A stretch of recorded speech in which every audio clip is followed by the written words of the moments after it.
Welcome back everybody to Team 18172 Uplift Robotics tutorial series on FTC programming. So today we're going to be talking about the robot class in specifically Android Studio. So what is a robot class in FTC Java code? Well, simply put, it's a class created to organize and structure code for the hardware components of a robot.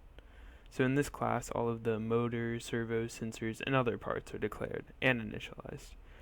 So in doing so, one can call the robot class from inside an op mode, like an auto program or a teleop, and any necessary calculations and static variables are also included in the robot class. For example, if the circumference of the wheels is needed in an autonomous calculation, this constant, like 20 centimeters, can be saved in the robot class. Essentially, the robot class saves you a lot of time in each of your op modes because it already declares and initializes all of the different components, and you don't have to keep doing that over and over and over again. So now let's move on to the code in Android Studio. Okay, so another example of a purpose for using this robot class is you see these DC motors and servos here. You use these in every class, and you're going to have to continue initializing and declaring these variables over and over again. And it's going to get repetitive and annoying. So what you can do is you could create a robot class. So to start it off, let's add a new Java class, and let's call it robot. So the first thing you want to do in this class is create a constructor. A constructor is a special method that is used to initialize a newly created object. And once you create this constructor, you're able to use these objects in different classes. So above the constructor is where you would declare your variables.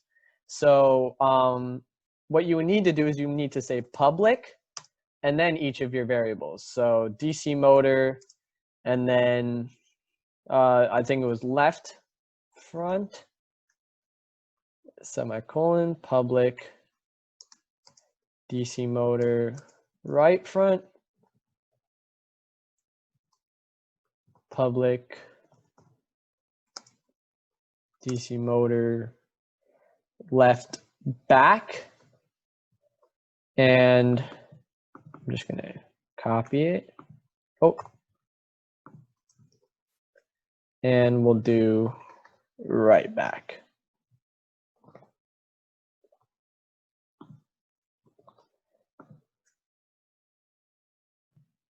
And we'll also add the servos. So we'll just do public servo and then claw.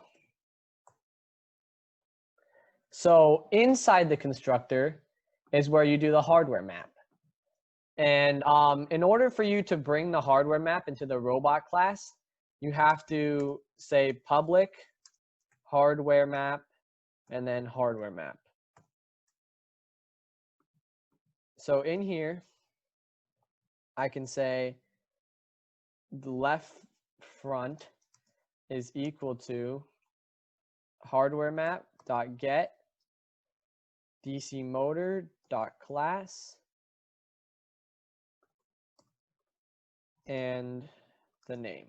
So left front.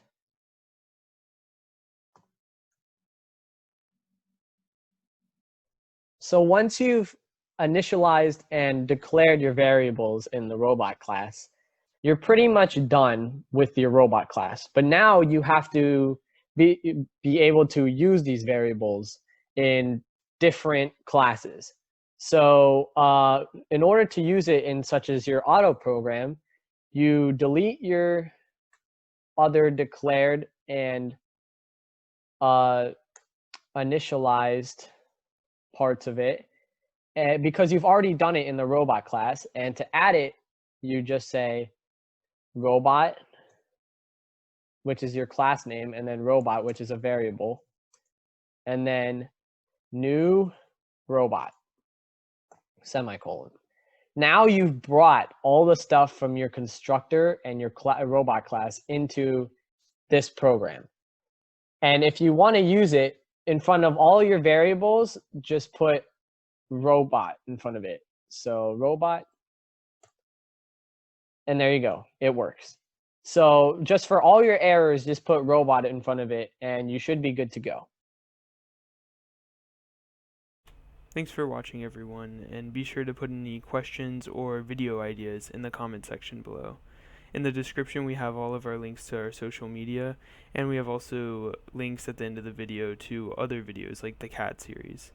Thanks for watching.